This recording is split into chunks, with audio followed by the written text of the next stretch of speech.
Hi, I'm Susan Winter for SusanWinter.net, and today's discussion has to deal with a virtual seduction, the kind that happens online when you feel so close to an individual and they reveal their heart and their soul, and you're free to do the same. And this kind of intimacy and somewhat cloaked in anonymity, although you know who they are, you've never met in person, this is the perfect breeding ground for heightened emotions and for your dreams and fantasies of a future with this person to just go shooting forward. And it is inherently flawed. And it is something that is unique to our time period because we live online. We do everything online. We shop online. We communicate online. We text. We meet partners online. So meeting somebody online with the barrier of distance, separation, innately being a part of that construct, enables us to open up in other ways. Because they're not physically in front of us and we don't know them personally, we are showing additional sides of ourselves. We are writing to them as though we were writing in our own private diary, and they may feel urged to communicate the same deep feelings and emotions. And what would normally be edited in polite conversation, if you were at a dinner having a date with this person, you somehow, by the nature of it being online, feel free to share the deepest secrets and thoughts and dreams, and they can as well. I have seen far too many rational, grounded, logical people fall head over heels with a virtual lover. And it's easy to do. The separation and the distance somehow creates the need for greater intimacy. And yet, if you take this relationship and try and place it in the real world, that's where it often fails. Because the editing process that we have in place, that's a natural response to meeting somebody in person, has been eliminated.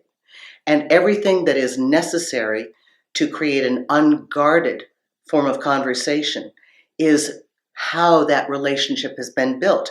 And theoretically, you'd think, well, if we can share all this in person, imagine what we could be.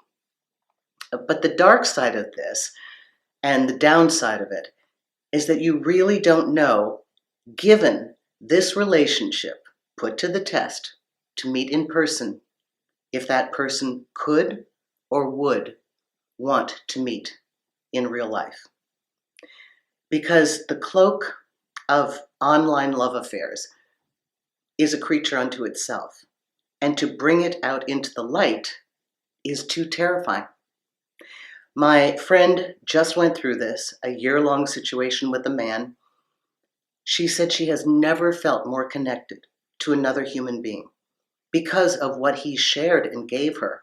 And guys, again, I need to remind you, the aphrodisiac for women is sharing and conversation. That's how we connect with you. When you open up those gates and let us know who you are and what you feel, that's what brings our heart forward.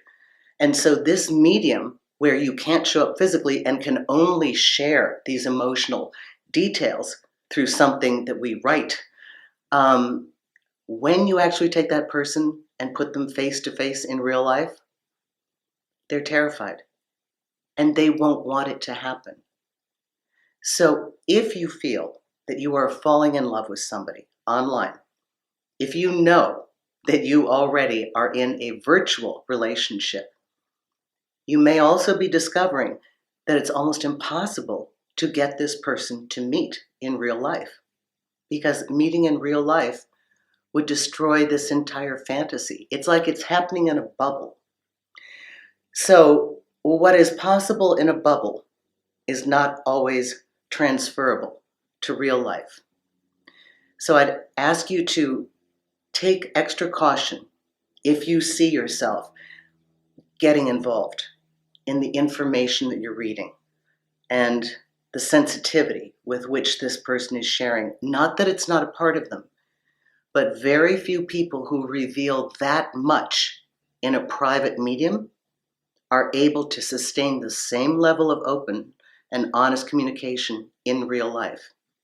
And as my friend found out after about a year of this incredibly intoxicating relationship, her guy settled for someone local that he didn't share his feelings with. He didn't show up as that man. That man was projected into the online world where it was safe.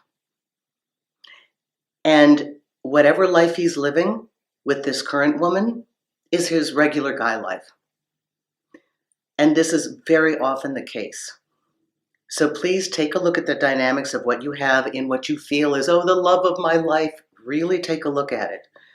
Because oftentimes you'll find that the reason it's so rich online is because that person could never be the same human being in real life.